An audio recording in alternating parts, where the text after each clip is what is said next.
All right, hey, let's build a protein shake and talk about my thought processes for what I am going to make when I do a protein shake. So the first thing you're going to start with is, what is your fluid base? Now, obviously you can use water, and that gives you the most play when it comes to your carbs and your fat, but you get zero protein with water. When you're using some other type of fluid, you are going to get carbs, you're going to get some fat, and the protein is definitely going to be a variable. I love, if you're using an almond milk, using an unsweetened one, because then you just get less carbohydrates, and you can always add a pack of Splenda or something if that's something that you want to do. Okay, so let's kind of compare our cow's milk versus this unsweetened almond milk. And I'm sort of turning this like this. Whoops, wrong direction for that one. Okay, so these boxes of UHT, that stands for ultra high temperature, it's a form of pasteurization. It makes these box milks as shelf stable until you open them, and then after that you do have to put them in the fridge to keep them from spoiling. But our unsweetened almond milk, 25 calories versus 100 calories, and we are talking about the same volume of liquid, 1 cup versus 1 cup, 240 mLs. So right there, even though a low-fat milk gives you less calories and less fat than a full-fat milk does, it is still something that you definitely have to take into consideration.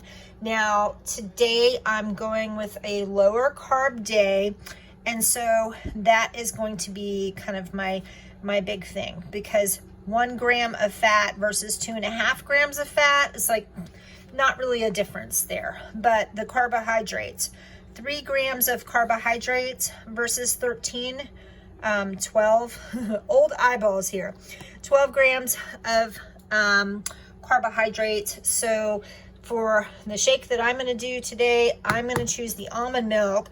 And I'm also keeping in mind that one of the trade-offs for having a lot less carbohydrates with this choice is I am also losing protein. So the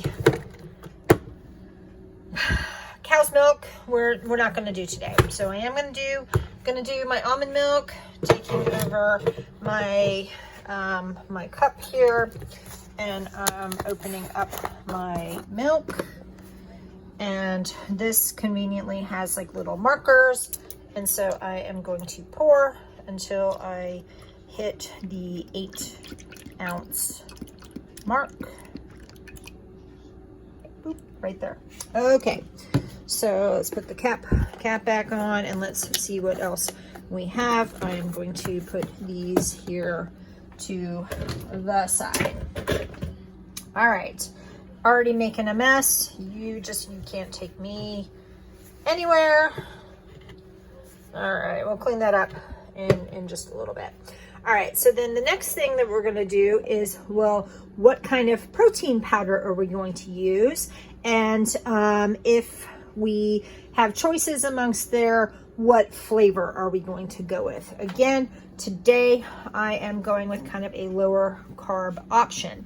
Now, one of the things that I often do with like these kind of canister style tubs is I write the macros here on the top, and it would really help me if I wrote them in the same order: carbohydrates, fat, protein versus protein, carbs, and fat. But next time I buy one, I'm gonna go with the CFP as kind of my standard. But this is why I show you things, because you can learn from my mistakes.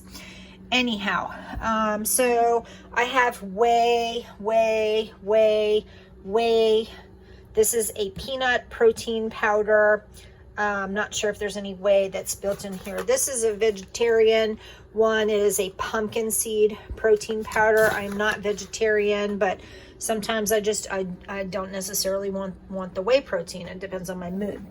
Okay, so with this 100% whey one, this is something that I get at Costco. It's a vanilla ice cream flavor. I thought that somewhere in my pantry, I also had a big old bag like this of like a chocolate, double chocolate flavor, but maybe I used that all up and then threw it away. Anyhow, so let's look at our options here. So let's go with our carbohydrates. 4 grams of carbohydrates versus 2 grams of carbohydrates. 2 grams of carbohydrates. And this here, this IsoPure, this is an unflavored.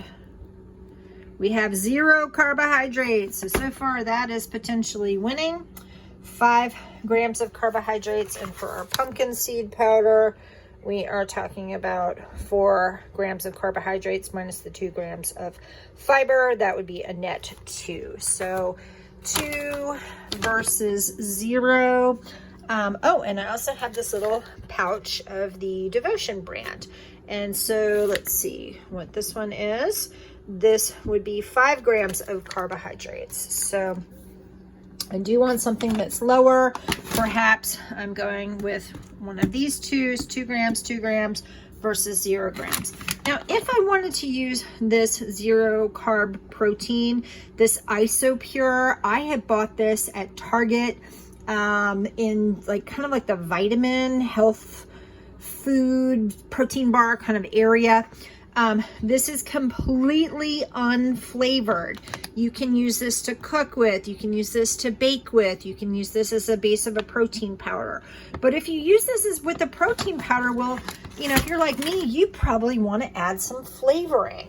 So I might add a few drops of, I have a bunch of different types of extracts, again, depending on what my mood is. I really like this one. It's kind of like a butter pecan flavor. That is fantastic. Coffee flavor. Maybe even mixing in something like this, which is like a souped up protein powder added flavored nut butter. This is an option too. But I think that what I am going to do is I really, do I want peanut butter flavor or caramel flavor? You know what? I'm going to live on the edge. I am going to go with my pecan butter and my IsoPure. Now, of course, I could mix in some other things. Like I could mix in a little bit of chia seeds or hemp seeds or something else that is like a fiber base. But basically what I'm going to do is I'm going to do a scoop of this along with my almond milk, and then I'll just put a little splash of the butter pecan flavor and do some ice. And that is my thought process, which took all of 8 minutes to explain in how I do my protein shakes. But flipping this around so you can see my shiny face. Hey, so the point being is that if you're making protein shakes, if you have a couple of different ingredients available to you, if you have a couple of extracts available to you, you can really soup up and kind of add flavors, mix and match for what you like. If you want more carbohydrates, you can do things like mix in a few tablespoons of oatmeal, like uncooked oatmeal, or a banana or blueberries. You could add in some spinach if you wanted to kind of boost some of the nutritional content. Whatever it is that you want to do, you have options. And so do what works for your macros, do what works for your taste buds, and enjoy yourself. Enjoy living this lifestyle, having a protein shake every now and again. You don't want to live off of them, right? You don't want to just have protein shakes, but it is an option for when you're like, I need to eat something, but I just kind of want to have something sweet, and maybe by mixing in the ice, it just feels like a little treat, kind of like having a milkshake. Have a great day.